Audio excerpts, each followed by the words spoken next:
Hi, I'm Kelly Sparta. And I'm Scheiern. We want to talk to you today about obstacles and goals. Now, the first thing we want to talk to you about is goals. And here's the thing. Oftentimes, what we see is people will take what they're dreaming about and say, oh, that's my goal. Mm-hmm. And dreams are not goals. Dreams are out there in the ether someplace. They are just hanging out and they're going, ooh, wouldn't it be nice if, and all of that stuff. That is not a goal. If you cannot quantify and qualify whether or not you have gotten there, then you have not got a goal. If you have not actually taken a step in the direction of that goal, you have a dream. So this is the thing. The first thing we're going to say to you is stop dreaming and start setting goals. Because dreams are great for what if and it'll never happen land. But if you want a real thing to happen, you want to start with a goal. Now, how do you set a good goal? A good goal is something that is a stretch, but still feels like you could accomplish it. Okay? So, for instance, if you were to say, I am a total couch potato and I weigh 300 pounds and I haven't done a push-up in 30 years and I'm going to go out and run a marathon in 3 months. Ooh, I don't think so. I don't think so either. Nice dream, though. Nice dream. Yeah. So, but a goal on that path could be, wow, I'm a couch potato and all those things are true, and I want to run a marathon next year.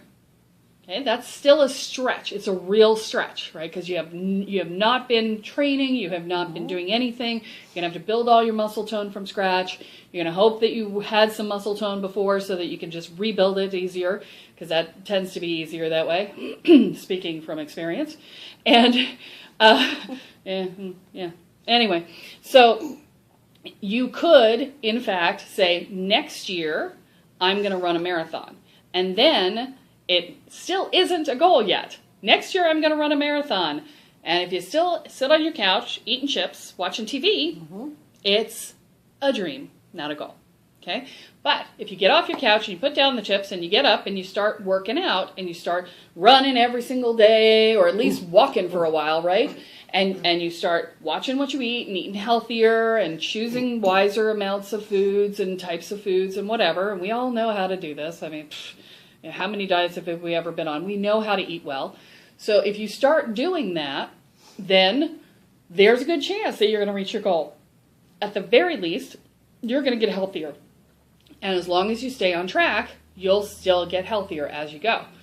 And so that's the only way you get to a goal. Now, if you look at that goal of running a marathon and you go,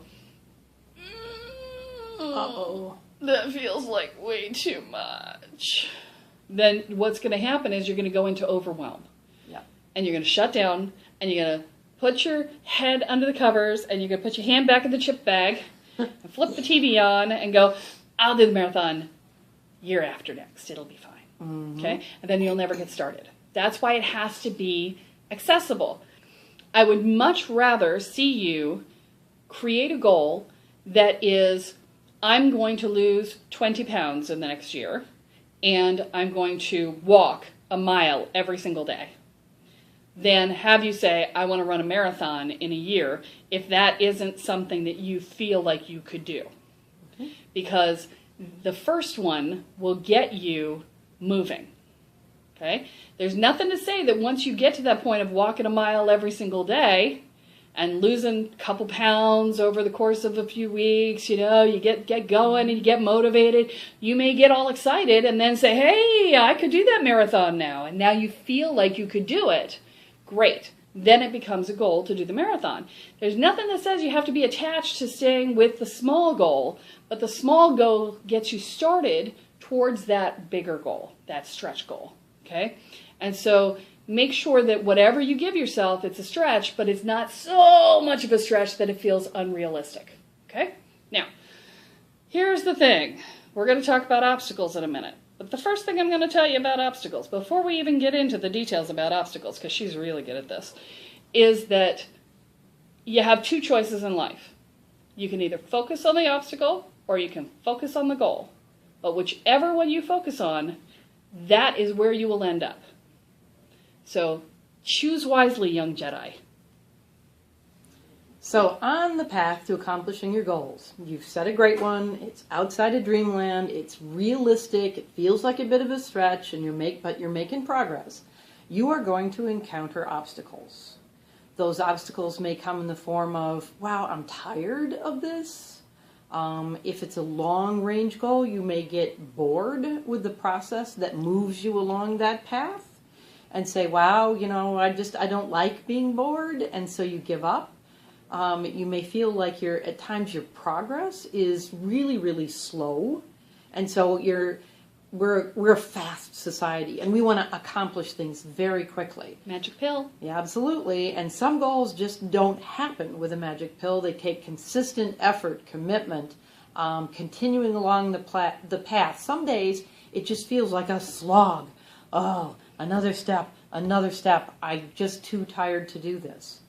So obstacles do come up. They can come up in the form of friends or family who say, why are you doing that? Why are you trying to make that happen? You know that's too hard for you, or you know that's not what you really want, or any other number of messages that they may give you that say, this is not what you should be doing.